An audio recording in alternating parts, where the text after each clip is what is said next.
तो हम चल रहे थे यूनिट 3 पे, ठीक है, जिसमें आपका अभी शुरू होने जा रहा है meaning of teaching and its relationship with learning and learner, कि टीचिंग होती क्या है। टीचिंग जैसे अभी मैं पढ़ा रही हूँ तो ये क्या है, टीचिंग है, ठीक है। तो उसका क्या रिलेशन है एक लर्नर और लर्निंग के साथ, यानी कि सीखने वाले का क्या संबंध है आपकी इस टीचिंग प्रोसेस के साथ। ये सारी चीजें हम पढ़ेंगे कि टीचिंग होती क्या है, ठीक है, और इसकी क्या क्या करेक्टरिस्टिक्स पढ़ोगे आप यहाँ पे, और फिर इसका रिलेशन क्या है टीचर का और टीचिंग प्रोसेस का और सीखने वाले बच्चे का, ठीक है।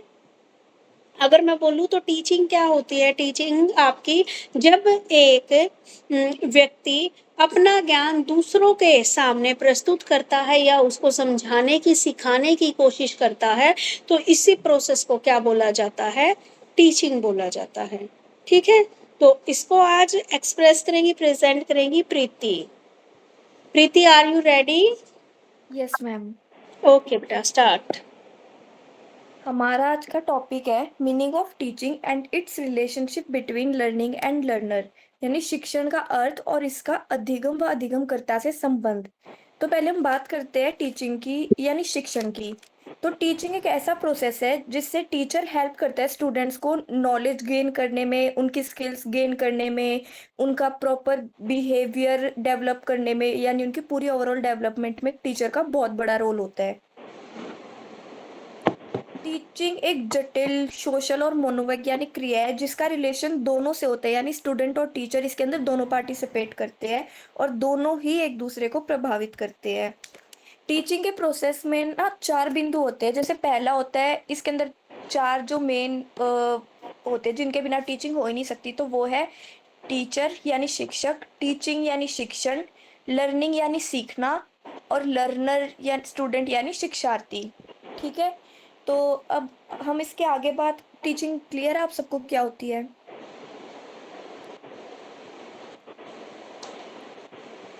हम बात करते हैं अब आगे कॉन्सेप्ट ऑफ टीचिंग की, यानी शिक्षण की अवधारणा। कुलभूषण, क्या दिक्कत हो गई बेटा?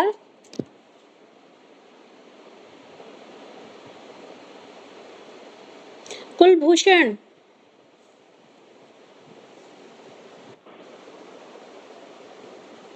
हाँ, अगर नहीं समझ में आता तो बोल लो बेटा। देखो, किसी और बच्चे को ना डीमोटिवेट मत करो आप लोग। वो बहुत अच्छा तुम्हारी क्लास में बहुत अच्छा पढ़ाती है प्रीति। 2-3 बहुत सारे और एक है सिद्धि, सिद्धि इतना अच्छा पढ़ाती है, खुशी, सारे बच्चे इतना अच्छे तरीके से रिप्रेजेंट कर रहे हैं। और जो चीज आप खुद रिप्रेजेंट करते हो ना बेटे, वो आपको लंबे समय तक याद रहती है।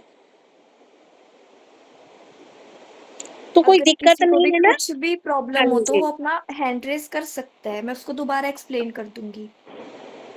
तो हम स्टार्ट करते हैं आगे। कॉन्सेप्ट ऑफ टीचिंग यानी शिक्षण की अवधारणा, यानी टीचिंग का कॉन्सेप्ट है क्या आखिरकार। तो टीचिंग सिर्फ एक इंफॉर्मेशन देना नहीं है, बल्कि एक सोशल, साइकोलॉजिकल और गोल ओरिएंटेड यानी उद्देश्यपूर्ण प्रोसेस है। जैसे कि टीचिंग के अंदर स्टूडेंट और टीचर का इंटरेक्शन होता है, ये एक प्लान और ऑर्गेनाइज्ड प्रोसेस है। ये जो फोकस है इसका जो मेन है वो बिहेवियर चेंज पे है। ठीक है, तो हम बात करते हैं अब नेचर ऑफ टीचिंग की, यानी शिक्षण की प्रकृति की। जो शिक्षण है उसका क्या नेचर है। तो nature of teaching refers to the characteristics and basic features of the teaching process. हम इसको बेसिक फीचर्स कह सकते हैं, कैरेक्टरिस्टिक्स कह सकते हैं और नेचर कह सकते हैं टीचिंग का। ये सारे एक ही उसके अंदर आ जाते हैं। तो हम इसका फर्स्ट पॉइंट स्टार्ट करते हैं। जो टीचिंग है वो एक सोशल प्रोसेस है, क्योंकि ये सोसाइटी के अंदर होता है, सोसाइटी से इन्फ्लुएंस है ये टीचिंग। तो फिर जैसे हम समझ सकते हैं इसको क्लासरूम ग्रुप डिस्कशन से। तो यहाँ पे सारे बच्चे सोशलाइज हो रहे, एक दूसरे के साथ सोशलाइजेशन कर रहे हैं। तो जो टीचिंग है वो एक सोशल प्रोसेस है। Teaching is a goal oriented. Teaching के पास हमेशा एक क्लियर ऑब्जेक्टिव होता है, जैसे कि एग्जाम को पास करवाना, स्टूडेंट की स्किल डेवलपमेंट करना। और जैसे टीचर मैथ्स पढ़ाती है जिससे कि स्टूडेंट की, लर्नर की जो मैथ्स पढ़ाती है जिससे जो लर्नर की जो प्रॉब्लम सॉल्विंग स्किल्स है वो डेवलप हो सके। Teaching is a two way process. जो टीचिंग है वो टू वे प्रोसेस है। कैसे? क्योंकि जो टीचर और स्टूडेंट है वो दोनों पार्टिसिपेट करते हैं, दोनों के बीच में इंटरेक्शन होता है, जैसे कि क्लासरूम डिस्कशन हो गया, क्वेश्चन आंसर सेशन हो गया। Teaching is a psychological process. Teaching एक साइकोलॉजिकल प्रोसेस भी है, क्योंकि जो टीचिंग है वो लर्नर की अंडरस्टैंडिंग के ऊपर बेस्ड है, उनके माइंड और उनके बिहेवियर के ऊपर जो टीचिंग है वो चलती जाती है। टीचर हमेशा अपनी क्लास में पढ़ाएगा जो स्टूडेंट्स हैं उनके इंटरेस्ट के बेस पे। Teaching is a continuous process. Teaching जो है वो हमेशा चलती रहती है, जैसे कि टीचिंग हमेशा रोज़ स्कूल में होती है और क्लासरूम लर्निंग इसके अंदर आ जाती है daily. Teaching brings behaviour change. जो टीचिंग है वो एक पॉजिटिव चेंज लाती है क्लासरूम के अंदर। जो लर्नर है, जो स्टूडेंट्स है, वो डिसिप्लिन्ड होना सीखते हैं। ठीक है, यहाँ तक क्लियर है सबको? तो अगर आपके पास जैसे क्वेश्चन आ जाता है कि टीचिंग के कैरेक्टरिस्टिक्स क्या है, टीचिंग की फीचर्स क्या है, तो इसके अंदर आप ये सारी चीजें लिख सकते हो। ये सारे पॉइंट्स बहुत सिंपल है। आगे हम बात करते हैं शिक्षण के सोपान यानी स्टेप्स ऑफ टीचिंग। जो टीचिंग है वो बेसिकली 3 मेन स्टेजेस के अंदर होती है। जो उसकी पहली स्टेज है वो है निदानात्मक सोपान यानी प्री एक्टिव स्टेज। तो ये this is the planning stage before teaching begins. तो ये एक प्लानिंग स्टेज होती है जो टीचिंग स्टार्ट होने से पहले होती है। तो इसके अंदर टीचर क्या करता है? जो टीचर है वो अपने जो ऑब्जेक्टिव्स है उनका निर्धारण करते हैं, यानी उद्देश्यों का निर्धारण करता है। सेलेक्टिंग कंटेंट, विषय वस्तु का चयन करता है, अपना जो उसको कंटेंट आगे पढ़ाना है क्लासरूम के अंदर वो सेलेक्ट करता है। अपनी प्रेजेंटेशन प्लान करता है, जो उसको अपना सब्जेक्ट प्रेजेंट करना है उसके बारे में जो मेन पॉइंट्स है जो उसको अच्छी तरह क्लियर करने हैं उसके ऊपर वर्क करता है। वो अपना मेथड चूज करता है, यानी कि शिक्षण विधियों का चयन करता है। तो जो निदानात्मक सोपान है यानी प्री एक्टिव स्टेज है, इसमें क्या होता है कि टीचर टीच करने से पहले जो डिसाइड करता है कि क्या पढ़ाना है, कैसे पढ़ाना है और किस मेथड से पढ़ाना है, उसे हम निदानात्मक सोपान यानी प्री एक्टिव स्टेज कहते हैं। आ गया समझ में?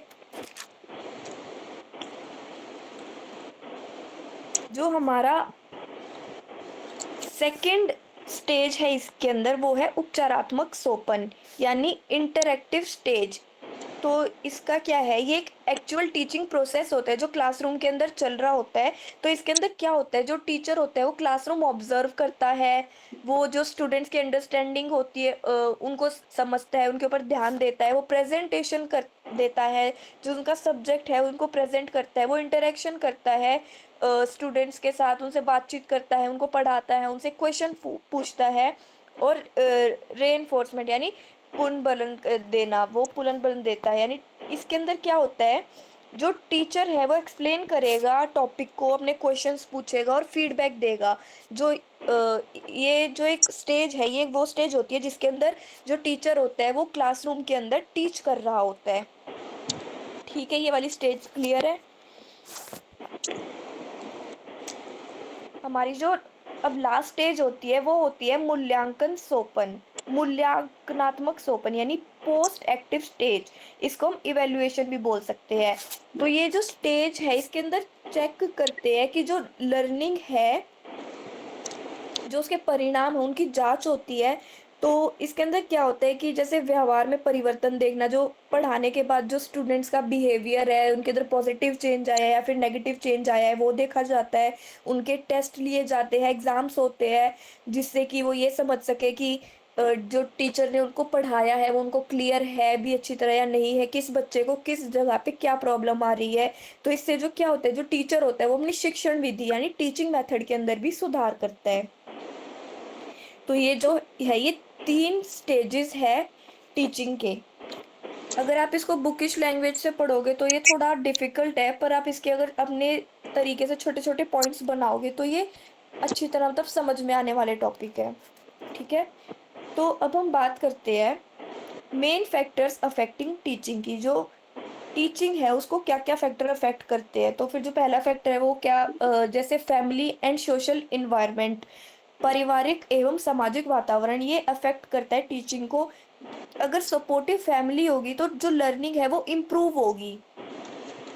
संस्था का वातावरण यानी स्कूल इन्वायरमेंट अच्छा क्लासरूम होगा तो बेटर लर्निंग होगी।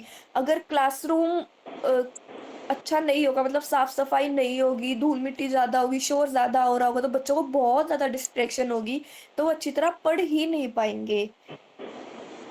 जो तीसरा लर्निंग को अफेक्ट करता है वो है कक्षा की स्थिति यानी क्लासरूम कंडीशन। यही बात आ गई इसके अंदर नॉइस अफेक्टिंग टीचिंग जो शोर है, जो धूल-मिट्टी है, जो गंदगी है वो अफेक्ट करेगी भाई लर्निंग को। फिर आता है मेंटल और फिजिकल लेवल ऑफ स्टूडेंट। ये भी जैसे कि अगर किसी क्लासरूम में ज़्यादा मतलब इंटेलिजेंट बच्चे नहीं हैं मतलब नॉर्मल और बिलो नॉर्मल है, तो फिर टीचर को प्रॉब्लम होगी। टीचर को बहुत धीरे-धीरे एक-एक चीज़ अच्छी तरह एक्सप्लेन करनी पड़ेगी। उनको बार-बार समझाना पड़ेगा तो जिससे ये टाइम भी कंज्यूमिंग है, तो फिर ये भी एक ऐसा वो है पॉइंट है जो अफ़ेक्ट करता है टीचिंग को। इंडिविजुअल डिफरेंसेस जो है व्यक्तिगत विभिन्नता है जैसे कि कुछ बच्चे जल्दी सीख जाते हैं, कुछ बच्चे बहुत धीरे सीखते हैं। मतलब ये सारी जो ये फैक्टर्स है, ये आपस में इंटर रिलेटेड है, बस इनके ना नाम थोड़े चेंज हो गए और इनका जो मीनिंग है वो हल्का-फुल्का चेंज हो गया जिससे कि जो एक्स्ट्रा पॉइंट्स हैं वो ऐड हो गए। तो जो 6th पॉइंट है वो है अध्यापक का व्यक्तित्व यानी टीचर पर्सनैलिटी जो अगर फ्रेंडली टीचर होगा तो ज़्यादा एंगेजमेंट होगी, अच्छा इंटरेक्शन होगा स्टूडेंट्स का और टीचर का। अगर जो टीचर है वो बहुत ज़्यादा मतलब जैसे गुस्से में ही रहते हैं तो बच्चे भी उससे डरेंगे सवाल पूछने से, अरे कहीं टीचर गुस्सा ना हो जाए, वो हमें डाँट ना दे। तो एक ये पॉइंट भी है जो अफ़ेक्ट करता है टीचिंग को। भौतिक साधन यानी टीचिंग एड्स और रिसोर्सेज जितने अच्छे मतलब हमारे स्कूल के पास या हमारे क्लासरूम के पास टीचिंग एड्स होगी रिसोर्सेज होगी तो उतनी ही इम्प्रूव हमारी लर्निंग होगी। जैसे कि क्लास में अगर स्मार्ट बोर्ड्स होंगे चार्ट्स होंगे तो बच्चे देख के ज़्यादा सीखते हैं, करके ज़्यादा सीखते हैं। ये वाला पॉइंट इसके अंदर है। और अब आता है हमारा नेक्स्ट होता है करिकुलम पाठ्यक्रम। अगर पाठ्यक्रम जो करिकुलम है वो बच्चे के अकॉर्डिंग है, उनके इंटरेस्ट के अकॉर्डिंग है, तो वो ज़्यादा अच्छी तरह समझ सकता है। और लास्ट जो है, जो लास्ट अफ़ेक्ट करता है टीचिंग को वो है शिक्षण योजना यानी प्लानिंग। अगर टीचर पहले से ही कुछ प्लान करके नहीं आते क्लासरूम में, तो फिर उसको टीचर को भी कन्फ्यूज़न होगी और बच्चों को भी कन जैसे अगर हमारी आज क्लास है तो मैम हमें लास्ट में बता के चली जाती है, कल हम ये वाला टॉपिक करेंगे। अगर क्लासरूम के अंदर कोई टीचर बता के ही नहीं जाता कि हम ये वाला टॉपिक करेंगे, तो बच्चे भी उस टॉपिक के लिए प्रिपेयर नहीं होंगे और अगर टीचर नेक्स्ट डे क्लास में आके वही अपनी इच्छा से ही टॉपिक स्टार्ट करवा देता है, तो ऐसे करके दोनों के अंदर प्रॉब्लम्स क्रिएट होंगी, बच्चों को समझने में प्रॉब्लम होगी। तो ये जो सारे फैक्टर्स हैं, ये सारे टीचिंग को अफ़ेक्ट करते हैं। क्लियर है? अब हम आते हैं शिक्षण और अधिगम का संबंध यानी रिलेशनशिप बिटवीन टीचिंग और एंड लर्निंग। तो भई क्या इसका संबंध है एक टीचर का और एक स्टूडेंट का आपस में? Teaching and learning are interconnected. ये टीचिंग और लर्निंग यानी शिक्षण टीचर यानी हाँ, शिक्षण और अधिगम ये दोनों आपस में इंटरकनेक्टेड है। टीचिंग इनकम्प्लीट है विदाउट लर्निंग के और learning is difficult without teaching. जो टीचिंग है वो अधूरी है लर्निंग के और जो लर्निंग है वो बहुत मुश्किल है टीचिंग के। तो जैसे एग्जांपल लेते हैं कि टीचर एक्सप्लेन करेगा, स्टूडेंट समझेगा और लर्निंग होगी। तो ये रिलेशनशिप है टीचिंग और लर्निंग का। तो इसके अंदर अब क्या रोल होता है लर्नर का, शिक्षार्थी की क्या भूमिका होती है? The learner is a centre of the teaching learning process. जो एक लर्नर है, जो स्टूडेंट है, वो एक सेंटर है टीचिंग लर्निंग प्रोसेस का। लर्नर का रोल क्या है भाई वो एक्टिव पार्टिसिपेशन करे, क्लासरूम के अंदर एक्टिव रहे, क्वेश्चंस पूछे टीचर से जिससे कि टीचर भी मोटिवेट हो कि हाँ भाई बच्चा क्लास में सुन तो रहा है, कम से कम वो क्वेश्चंस तो पूछ रहा है, उसको वो सुन रहा है जब भी उसको प्रॉब्लम आ रही है। वो प्रैक्टिस करे घर जाके और उस चीज़ को समझे कि यूँ नहीं है कि टीचर ने आज क्लास में पढ़ाया तो बच्चा घर जाके सो गया या फिर रील स्क्रॉल करने लग गया, उसको कुछ समझ में ही ना आया और वो अगले दिन क्लास में जाके भूत बन के बैठ जाए। तो ये रोल नहीं है, स्टूडेंट को भी अपना पार्टिसिपेशन ज़रूरी होता है। तो मैंने यहाँ पे कुछ एक्स्ट्रा पॉइंट्स ऐड करे हैं जैसे कि आधुनिक शिक्षा दृष्टिकोण मॉडर्न व्यू ऑफ टीचिंग।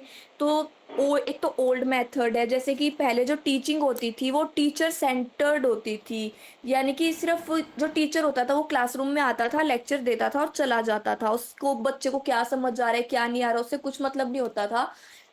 मतलब वो उसको अपना सिर्फ उसका जो मेन मोटिव होता था वो होता था अपना सिलेबस पूरा करवाना, और जो एग्जाम्स में चाहे वो रट्टाफिकेशन से बच्चा लाए चाहे कैसे भी लाए उसको बस मार्क्स चाहिए होते थे, नहीं तो वो आगे डंडा लेके खड़ा होता था। तो जो मॉडर्न मेथड है वो है एक्टिविटी बेस्ड लर्निंग, यानी कि जो चाइल्ड सेंटर्ड एजुकेशन है अब हमारे पास, यानी कि स्मार्ट क्लासेस होती है, ग्रुप डिस्कशन होता है, प्रोजेक्ट वर्क होता है। जो टीचर है वो स्टूडेंट की लर्निंग के अकॉर्डिंग, इंटरेस्ट के अकॉर्डिंग सिखाता है कि जैसे कि बच्चे को क्या किस चीज से ज्यादा समझ में आएगा, वो अपनी प्रेजेंटेशन पहले प्रिपेयर करता है। तो ये डिफरेंस है पुराने मेथड में और नए मेथड में कि पहले टीचिंग कैसे होती थी, अब टीचिंग कैसे होती है। तो इसके अंदर एक पॉइंट था, वो हमने लास्ट क्लास में किया ही था कि अच्छे शिक्षण के क्या गुण होते हैं। तो मैं आपको मोटा-मोटा एक्सप्लेन कर देती हूँ कि जो एक अच्छा शिक्षक है वो धैर्य और सहनशीलता होनी चाहिए उसके अंदर, जो उसका ड्रेसिंग सेंस है वो बहुत ज़्यादा सिंपल होना चाहिए, जिससे कि ना तो स्टूडेंट डिस्ट्रैक्ट हो, ना ही टीचर डिस्ट्रैक्ट हो। उसका जो चरित्र है वो अच्छा होना चाहिए, यानी वो फ्रेंडली होना चाहिए। टीचर के अंदर जो है वो प्यार की और जो सहानुभूति की भावना है वो होनी चाहिए। टीचर जो है वो स्टूडेंट्स को मोटिवेट करे वो होना चाहिए, जो क्लास को अच्छी तरह नियंत्रण में रख सके वो होना चाहिए। ये एक अच्छे टीचर्स के सारे गुण होते हैं, ठीक है? तो हम एक टीचिंग प्रोसेस को हम एक स्टोरी की उससे समझ सकते हैं। जैसे कि एक टीचर होता है वो ट्रीज के बारे में पढ़ा रहा होता है, तो उसने सिर्फ बुक्स को पढ़ाने की बजाय वो बच्चों को ग्राउंड में या फिर पार्क में लेके जाता है, तो वहां पे जो वो बच्चों को पेड़ दिखाता है अलग अलग तरीके की, भैया आम का पेड़ है, ये केले का पेड़ है, ये तुलसी का पेड़ है। तो फिर बच्चे उसके पत्तों को छूते हैं, उनको फील करते हैं, तो फिर वो समझते हैं कि हाँ ये ऐसे होते हैं ऐसे होते हैं, उनके साइज के उनके कैरेक्टरिस्टिक समझता है। तो जो लर्निंग होती है वो बेटर हो जाती है, बच्चों को अच्छी तरह समझ में आना लगता है। तो फिर हम ये कह सकते हैं जो प्रैक्टिकल टीचिंग होती है, यानी बुकिश लैंग्वेज से हट के जो प्रैक्टिकल टीचिंग होती है वो ही अच्छी लर्निंग होती है। यहाँ पे ये हमारा टॉपिक खत्म होता है, relationship between learning and learner.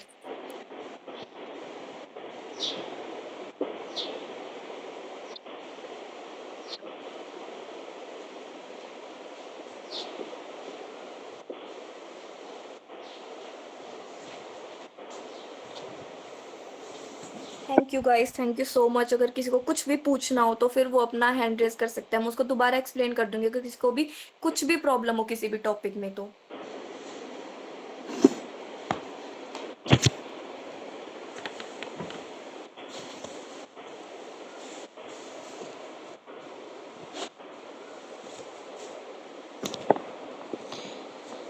Preeti, in future आप बहुत अच्छे टीचर बनोगे। Thank you ma'am. एक एक चीजें कितना अच्छे से एक्सप्लेन करते हो आप।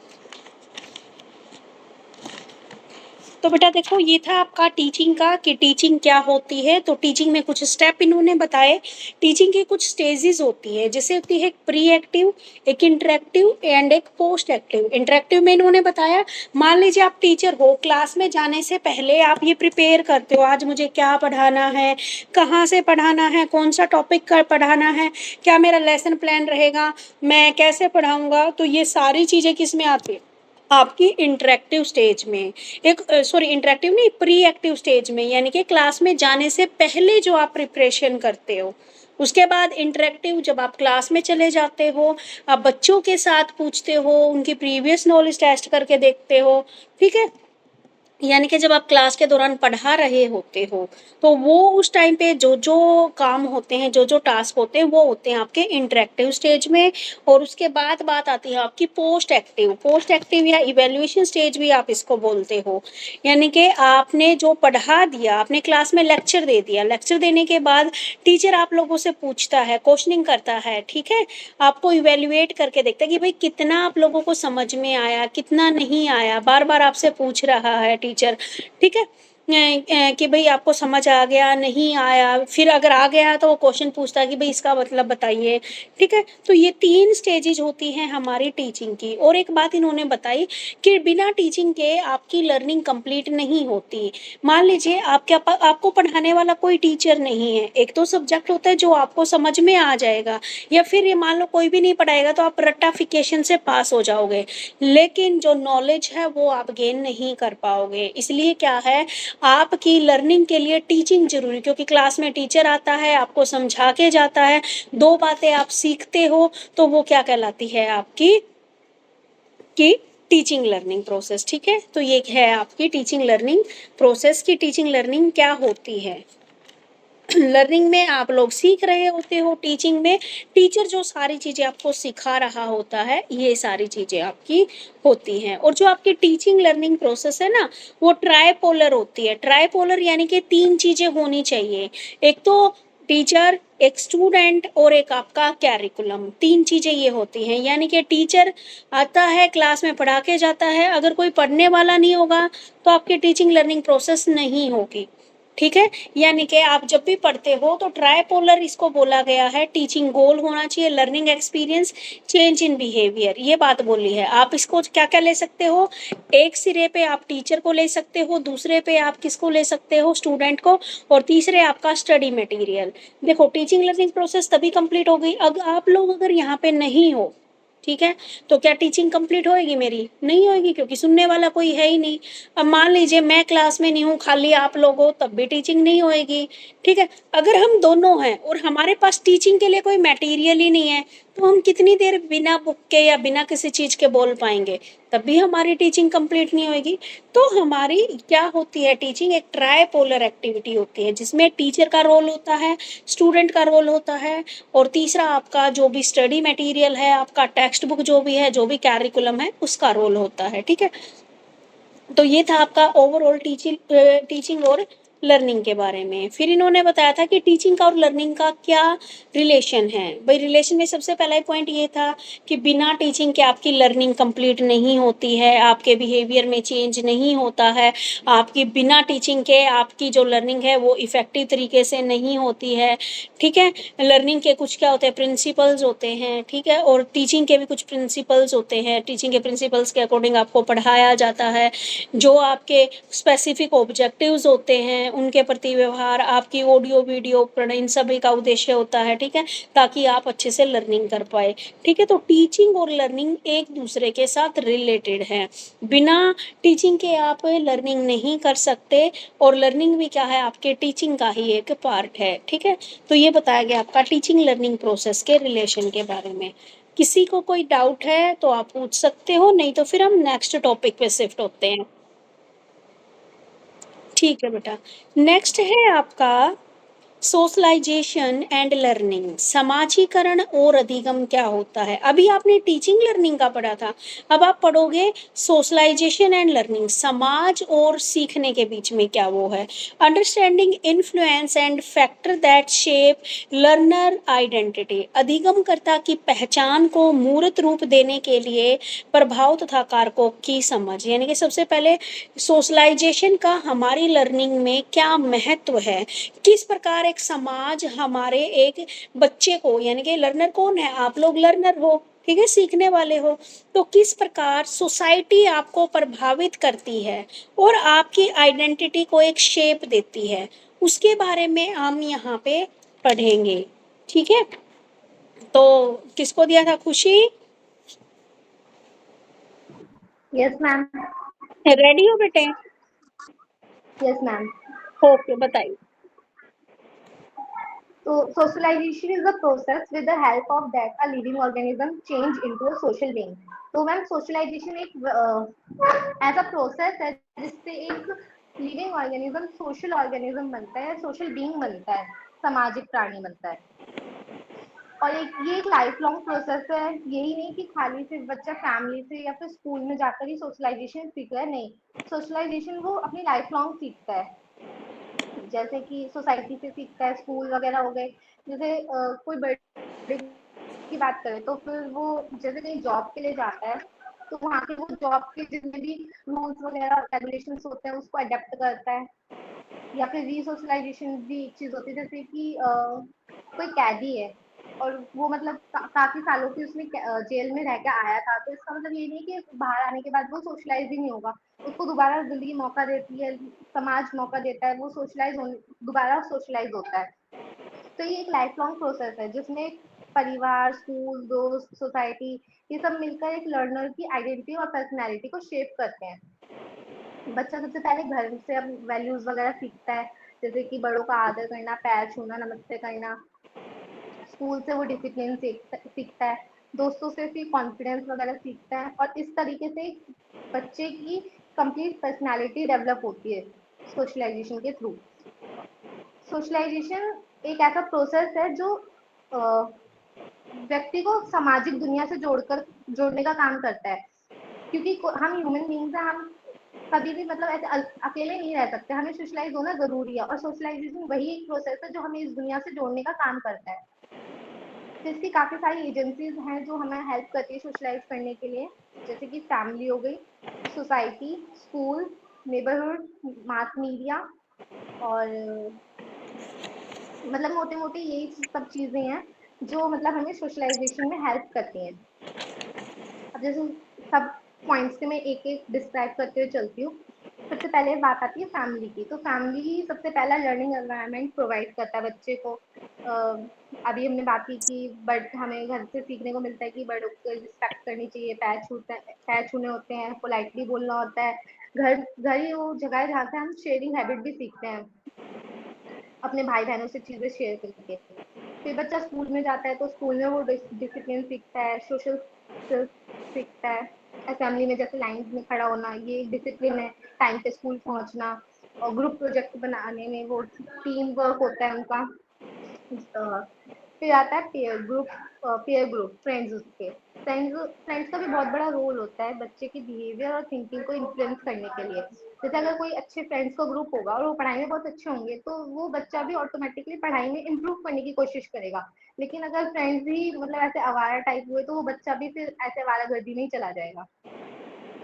फिर कल्चर और सोसाइटी, हमारी सोसाइटी भी बहुत हमें शेप करती है, जैसे हमारी कल्चर्स वगैरह को, हमारे ट्रेडिशंस को। जैसे फेस्टिवल आप सेलिब्रेट करते हैं हम, दिवाली, ईद, होली, जो भी, ये हमें यूनिटी सिखाता है, हमारी वैल्यूज को दिखाता है। सब एक साथ मिलकर त्योहार बनाते हैं, ये चीज हम सीखते हैं। फिर मीडिया से भी बहुत नॉलेज और हमें बिहेवियर का, दोनों का बहुत इफेक्ट पड़ता है। जैसे मीडिया आज के टाइम पे बहुत बड़ा इम्पैक्ट डाल रहा है। पहले मीडिया हर जगह नहीं होता था, न्यूज़पेपर अब हर जगह अवेलेबल होते हैं, टीवी हर जगह अवेलेबल होता है, मोबाइल फोन हर जगह अवेलेबल होते हैं, तो मीडिया का आज के टाइम पे बहुत बड़ा इम्पैक्ट होता है। हम काफी सारी चीजें, अगर हम चाहें तो काफी सारी यूजेस में ला सकते हैं मीडिया के थ्रू अपने स्किल्स वगैरह को डेवलप करने में, और काफी सारे हम मिसयूज भी कर सकते हैं। तो मीडिया से नॉलेज और बिहेवियर पे, दोनों पे बहुत इफेक्ट पड़ता है।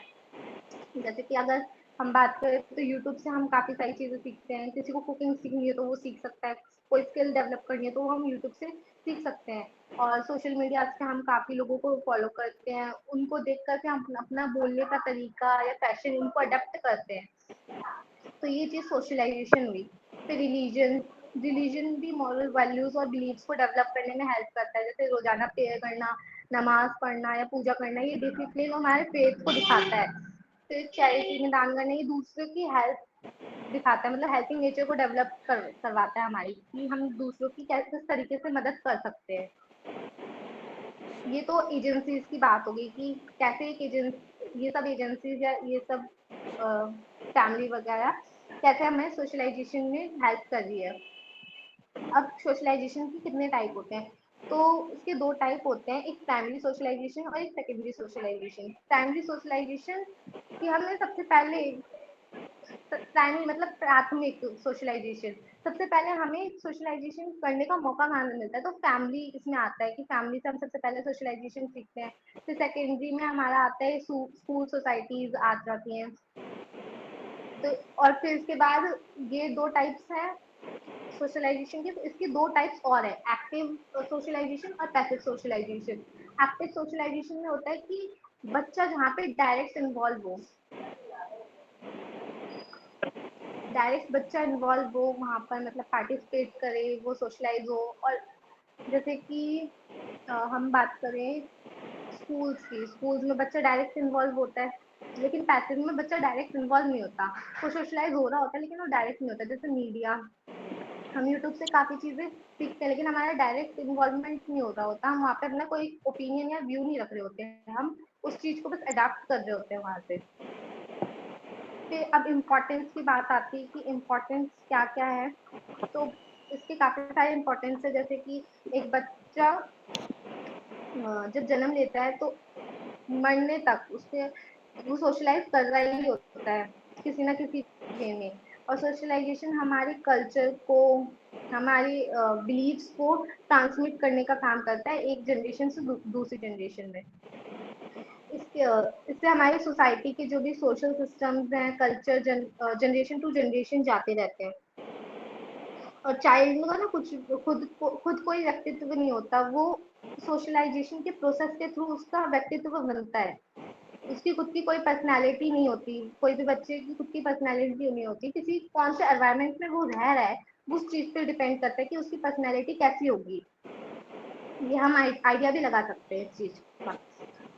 फिर ये लर्नर के सोशल बिहेवियर को इम्प्रूव करने में हेल्प करता है, उसको डेवलप करने में मदद करता है।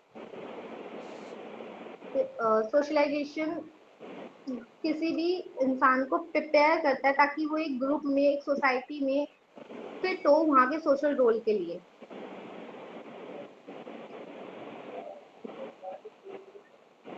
मैम मैं इसके आगे ना एक्सप्लेन नहीं कर पाऊंगी, मेरे को सर बुला रहे हैं इसलिए। ओके ओके, नो प्रॉब्लम बेटे।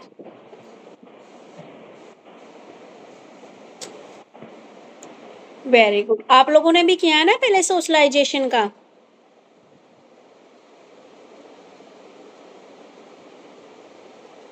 अब मुझे बताइए, इसमें कोई पॉइंट ना समझ में आया हो तो मैं कंप्लीट करवाऊँ, क्योंकि ये है सोशलाइजेशन का क्या संबंध है आपकी लर्निंग के साथ। यानी कि बहुत सारी चीज़ें हम क्या है अपनी सोसाइटी से सीखते हैं, ठीक है। हमारी जो स्वयं की डेवलपमेंट है, हमारी जो संस्कृति है, कल्चर है, ये सारी चीज़ें हम कहाँ कहाँ से सीख रहे हैं? अपनी सोसाइटी से सीख रहे हैं। अब आप क्या है, अब स्कूल में तो आप पूरी उम्र तो आप स्कूल में नहीं जा सकते, यानी कि ऑलमोस्ट जन्म से लेकर मृत्यु तक हम कुछ ना कुछ चीज़ें अपनी सोसाइटी से सीखते रहते हैं, ठीक है। कभी हमें क्या है कोई सजेशन दे रहा है, हम कभी किसी को फॉलो कर रहे हैं, ठीक है। तो कोई हमारे साथ सिंपैथी दिखा रहा है, कोई कोऑपरेशन की भावना, ये सारी चीज़ें हम कहाँ से सीख रहे हैं? अपनी सोसाइटी से। कंपटीशन करना एक दूसरे के साथ, ये भी सोसाइटी से हो रहा है, ठीक है। तो और जो इन्होंने बताया कि हमारी सोसाइटी के कुछ फैक्टर्स हैं, कुछ एजेंसीज हैं जो सोशलाइजेशन में हमारी हेल्प करती है, यानी कि फैमिली आ गई उसमें। फैमिली से हम क्या है बहुत सारी चीज़ें सीखते हैं। उसके बाद हमारा नेबरहुड आ गया, हमारी एजुकेशनल इंस्टीट्यूट आ गए, प्लेग्राउंड आ गया, ठीक है। उसके बाद परिवार की जो सिचुएशन है उसके अकॉर्डिंग किसी ने आपकी कास्ट, ये सारी चीज़ें क्या है मास मीडिया के बारे में उन्होंने बताया। तो ऑलमोस्ट ये सारी चीज़ें आप लोग पहले कर चुके हो, ठीक है, कि ये चीज़ें हमारी सोशलाइजेशन में हेल्प करती हैं, ये एजेंसी। और जो बालक के सोशलाइजेशन में एजुकेशन की क्या भूमिका होती है, कि जो छात्र है उसको समाज की क्या कल्चर है, ठीक है, क्या सभ्यता है, उसका ज्ञान देती है हमें। दूसरा, बच्चे की ओवरऑल डेवलपमेंट में हेल्प करती है, उसकी mental development, physical development, cultural development, ठीक है। अलग अलग लोगों से क्या करता है बच्चा, संपर्क करता है अपने टीचर से, अपने आस पड़ोस से, तो उनसे भी बहुत सारी चीज़ें सीखता है। एक साथ रहना, खेल खेल में भी बच्चा क्या है भावनाओं पे कंट्रोल करना सीखता है, ठीक है। तो ये क्या है हमारी लाइफ लॉन्ग चलने वाली प्रोसेस है। आपकी संस्कृति, आपको किस तरीके से क्या करना है, आपके क्या अधिकार हैं, ठीक है, क्या क्या राइट्स हैं, आपकी क्या क्या रिस्पॉन्सिबिलिटी है समाज के प्रति, ठीक है। तो ये सारी चीज़ें क्या है बालक में जो समाजीकरण में एजुकेशन अपनी भूमिका निभाती है, ठीक है। बच्चों के क्या हम किस किस तरह से उत्सव मना सकते हैं, जो भी बाल सभाएं होती हैं, प्रतियोगिताओं का आयोजन किया जाता है जिसमें बच्चे पार्टिसिपेट करते हैं, उनको इनकरेज किया जाता है, ठीक है। और फिर वो यहाँ से भी बच्चे क्या है एक दूसरे के साथ बहुत सारी चीज़ें सीखते हैं, अपने इमोशंस को कंट्रोल करना सीखते हैं, ठीक है। तो ये था पूरा का पूरा आपका सोशलाइजेशन के ऊपर। समाजीकरण के ऊपर। क्लियर है? ठीक है बेटा। उसके बाद है आपका नेक्स्ट जो पॉइंट है, learning is context situation, learning is psychopolitical and cultural context. यानी कि जो लर्नर है, आप लोग क्या हो, लर्नर हो। तो लर्नर को जो आपकी सामाजिक, राजनीतिक और सांस्कृतिक, ठीक है, आपके कल्चरल कॉन्टेक्स्ट, ठीक है, वो किस प्रकार भूमिका निभाते हैं अव्यवस्थित करने में, यानी कि अधिगमकर्ता को सामाजिक, राजनीतिक व सांस्कृतिक प्रसंग में अवसित करने में शिक्षा की क्या भूमिका है। ठीक है, मेरे को ऐसा क्यों लग रहा है ये भी पहले आ चुका है आपका पॉलिटिकल और कल्चरल वाला। पता नहीं बीएड में पढ़ा रखा है या तुम्हें ही पढ़ाया था। राजनीति का और संस्कृति का क्या वो है, रोल है।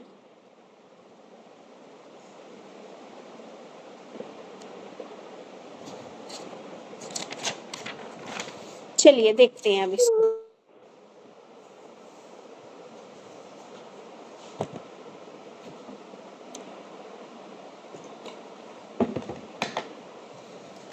अब वही बात है, पूरा सोशलाइजेशन से ही रिलेटेड है ये भी, कि जो एक ह्यूमन है वो सोसाइटी में रहता है, वहीं से बहुत सारी चीजें सीखता है। ठीक है, कल्चर क्या होता है हमारा, समाज का अर्थ बताया है पहले, समाज क्या होता है ये आपको पता है। कल्चर, संस्कृति का क्या अर्थ होता है, संस्कृति क्या है, जो हमें संस्कार सिखाती है, क्या हमारे लिए अच्छा है, क्या बुरा है, क्या हमें फॉलो करना है, किस ट्रेडिशन को फॉलो नहीं करना है, क्या हमारी वैल्यूज हैं, क्या हमारे आइडल है, क्या थिंकिंग है, ये सारी चीजें हमें कहाँ से पता लगती है, हमारे कल्चर से पता लगती है। ठीक है, तो मेन जो क्वेश्चन है वो अब स्टार्ट होता है कि सामाजिक, राजनीतिक व सांस्कृतिक प्रसंग में अवशित होने की आवश्यकता। तो मनुष्य क्या है, एक सोशल एनिमल है, यह स्वाभाविक समाज में रहते ही हुए ही वह सामाजिक व सांस्कृतिक पृष्ठभूमि से परिचित होता है, यानी कि वही समाज में रहकर ही वह समाज की सिचुएशंस के बारे में, हमारे कल्चर के बारे में जान पाता है।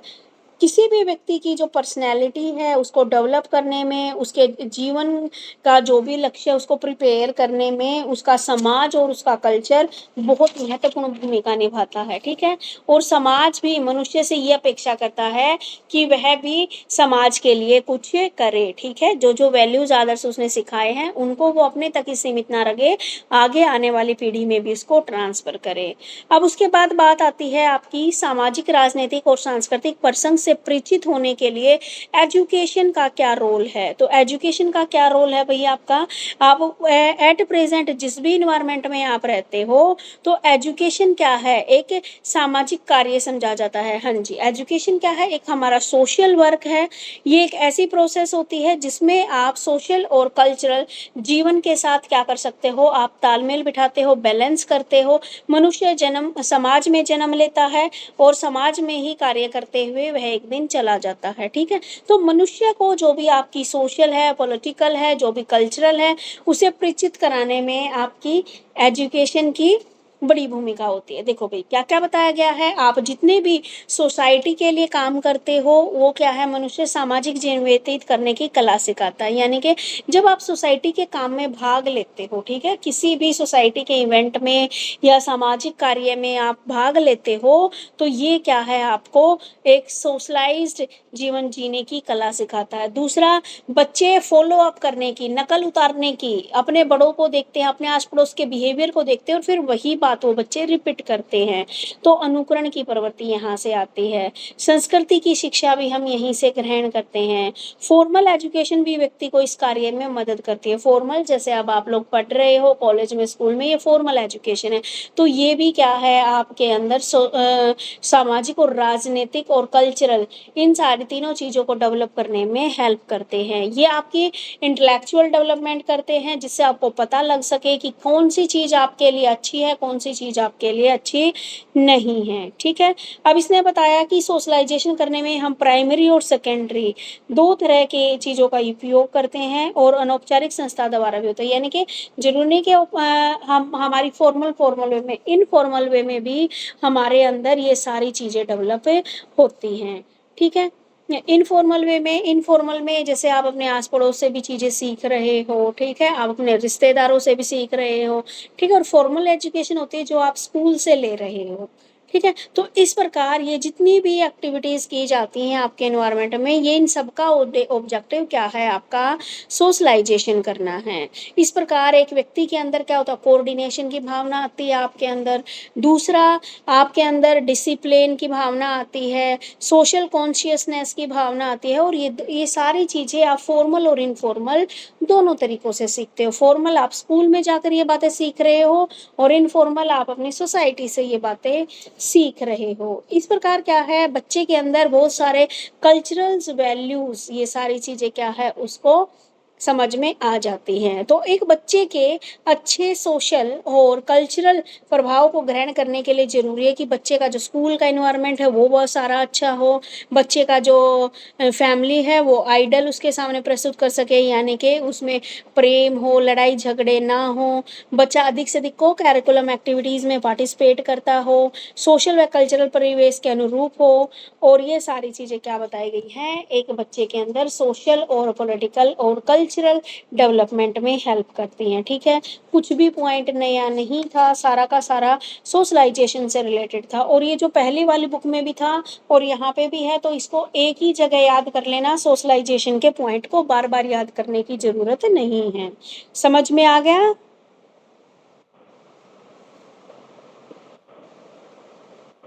कोई बात नहीं, खुशी कर दिया, कंप्लीट हो गया।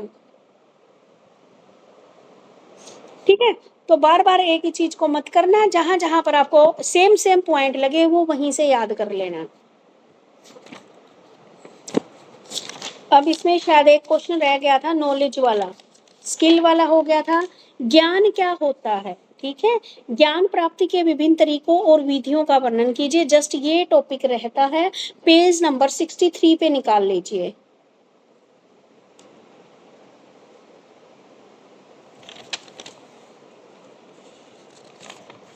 अब देखो भाई, नॉलेज क्या होती है? नॉलेज किसी भी व्यक्ति का एक इंटरनल एट्रीब्यूट्स होता है, जो मनुष्य के बारे में यह बताता है कि उसको किसी चीज की कितनी जानकारी है। नॉलेज क्या होती है भाई? मैं आपसे पूछूं what do you mean by knowledge, तो मतलब किसी टॉपिक के बारे में आपको कितनी जानकारी है, वही क्या कहलाएगी, आपकी नॉलेज कहलाएगी। ठीक है, तो यहाँ पर प्रोफेसर रसेल के अकॉर्डिंग ज्ञान वह है जो मनुष्य के मन को प्रकाशित करता है। और विलियम जेम्स बोलते हैं ज्ञान व्यवहारिक प्राप्ति और सफलता का दूसरा नाम है। विलियम जेम्स ये बोलते हैं कि जो नॉलेज होती है वो हमारी प्रैक्टिकल होती है, और नॉलेज के आधार पर ही हम जो अपना गोल है उसको अचीव करने में सक्सेस हो पाते हैं। ठीक है, तो यहाँ पर मुझे बताइए, नॉलेज का मतलब क्लियर है आपको? नॉलेज का मतलब है किसी भी फैक्ट के बारे में आपको कितनी जानकारी है।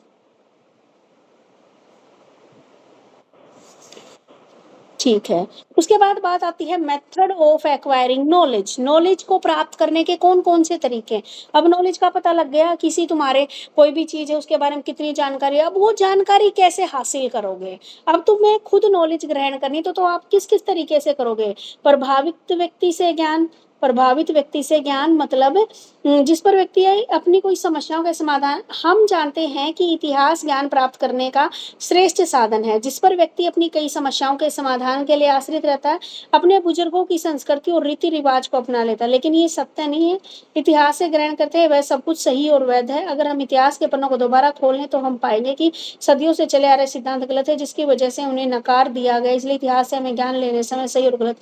देखो, प्रभावित व्यक्ति से ज्ञान, एक तो हमें उस व्यक्ति से ज्ञान लेना है जिसको क्या है, थोड़ी बहुत नॉलेज है, जिससे हम प्रभावित होते हैं। ठीक है, जिसको पूरी अच्छे से, मान लीजिए आप हिस्ट्री के बारे में ही कुछ पूछ रहे हो तो आप अपने बुजुर्गों से पूछ सकते हो। हमारे जो रीति रिवाज है वो कहाँ से सीख रहे हैं? हम अपने बुजुर्गों से सीख रहे हैं। ठीक है, तो इसमें क्या है, प्रभावित व्यक्ति से ज्ञान लेना। आप अपने से बड़े से क्या कर सकते हैं, नॉलेज ले सकते हैं। दूसरा तरीका क्या है ज्ञान को प्राप्त करने का, कि आप अनुभव से, आप जैसे जैसे बड़े होते जाएंगे आपको एक्सपीरियंस होता जाएगा, आपको चीज़ों की नॉलेज होती जाएगी। उसके बाद ऑब्जर्वेशन के जरिए, ठीक है, कि आप ऑब्जर्व कर सकते हो किसी चीज़ के बारे में, आपको पता लगाना है। मान लीजिए आपको ये पता लगाना है कि एक बीज से पौधा कैसे बनता है, तो आप उसको क्या करोगे, रेगुलर ऑब्जर्व करोगे उसको निरीक्षण के द्वारा। भाई आज क्या चेंज हुआ, इसमें आज क्या चेंज हुआ। ठीक है, तो ऑब्जर्वेशन के जरिए भी आप क्या कर कर सकते हो, अपनी नॉलेज को इंक्रीज कर सकते हो। दूसरा इन्होंने बताया है कि जब आप ऑब्जर्वेशन करते हो तो उससे रिलेटेड कुछ और भी प्रोसेस होती हैं, जैसे ऑब्जर्वेशन, प्रिडिक्शंस, भविष्यवाणी करना, एक्सप्लेनेशन, कंट्रोल करना, ये सारी चीजें इसमें इसने बताई हैं। ठीक है, उसके बाद आती है मेन जो आप तीसरा, आप 3 बातें सीख ली आपने, अपने से बड़े बुजुर्गों से आपने पूछ लिया, तब आपने अपनी नॉलेज बढ़ाई। दूसरा, आपने खुद एक्सपीरियंस किया, चीज़ों को महसूस किया, तब आपने नॉलेज प्राप्त करी। थर्ड क्या किया आपने, ऑब्जर्व किया, किसी चीज़ को अच्छे से ढंग से देखा, उसकी हर एक एक्टिविटी को नोटिस किया और फिर आपने उसके बारे में जानकारी प्राप्त की। नेक्स्ट है अपील टू सेंस, इंद्रियों से, इंद्रियों के द्वारा ज्ञान प्राप्त करना। इसमें क्या है, इंद्रियों के जरिए कैसे, आप अपने एनवायरनमेंट में रह रहे हो, कानों से सुन रहे हो, कान क्या है आपकी एक इंद्रिय है। ठीक है, मुंह से आप बोल रहे हो, स्किन है आपकी, इसमें क्या है, आप महसूस कर रहे हो, यानी कि शरीर के जितने भी हमारे इंद्रियां हैं उनसे भी हम क्या कर रहे हैं, नॉलेज प्राप्त कर रहे हैं। ठीक है, उसके बाद है इंडक्टिव और डिडक्टिव मेथड है आपका नॉलेज गेन करने का। इंडक्टिव में क्या होता है, कुछ विशेष व्यक्तियों उदाहरणों से शुरू होता है, आपको एग्जाम्पल्स के थ्रू वो समझाया जाता है, ये होता है इंडक्टिव। डिडक्टिव तरीके में क्या होता है, सोशलाइजेशन, यानी कि बिल्कुल ईजी वे में आपको समझाया जाता है और विशेष उदाहरण, यानी कि पहले टॉपिक पढ़ाया जाता है और फिर एग्जाम्पल दिए जाते हैं। इंडक्टिव में पहले आपको एग्जाम्पल समझा दिए फिर टॉपिक के ऊपर आया जाता है, तो ये भी तरीका है आपको नॉलेज एक्वायर करने का। आगे प्रॉब्लम सॉल्विंग, अगर मैंने आपको कोई प्रॉब्लम दे दी, ठीक है, आप उसको चाहे आप गूगल से सर्च करके लाओ, चाहे आप उसको कैलकुलेटर से सर्च करके लाओ, चाहे कहीं से भी आप उसको सोल्व करके लेके आओ। ठीक है, तो प्रॉब्लम सॉल्विंग, जब आप किसी प्रॉब्लम में पढ़ते हो और उसको जब आप बार बार प्रैक्टिस से सोल्व करते हो तो वहां से भी आपने क्या है, अपना नॉलेज हासिल की। ठीक है, जरूरी नहीं कि आपकी प्रॉब्लम यही हो, बहुत सारी जिंदगी की भी ऐसी प्रॉब्लम होती हैं जो आपको बहुत बड़ा सबक देके जाती हैं। उसके बाद है कंसंट्रेशन और मेडिटेशन से भी आप बहुत सारी चीज़ें, यानी कि कंसंट्रेट करोगे, मेडिटेशन करोगे तो आपकी जो मेंटल पावर है वो डेवलप होएगी। ठीक है, वो डेवलप होएगी तो आपके सामने व्यक्ति, आपके मन में क्या है, अच्छे अच्छे विचार जागृत होंगे। ठीक है, तो इससे क्या होगी, आपकी जानकारी बढ़ेगी, फिर आप क्या किसी चीज़ को सुनते हो तो वो आराम से आपके दिमाग में क्लिक कर जाएगी क्योंकि आप कंसंट्रेशन के साथ उसको सुन रहे हो। तो ये सारी चीज़ें थे आपकी नॉलेज को इंक्रीज करने वाले साधन। ठीक है, क्लियर है। अब आपकी थर्ड यूनिट यहाँ पे कंप्लीट हो गई है।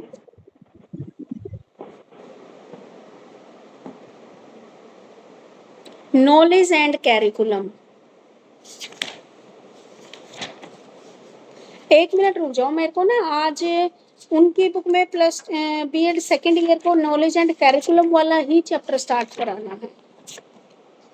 अभी रुकना क्लास।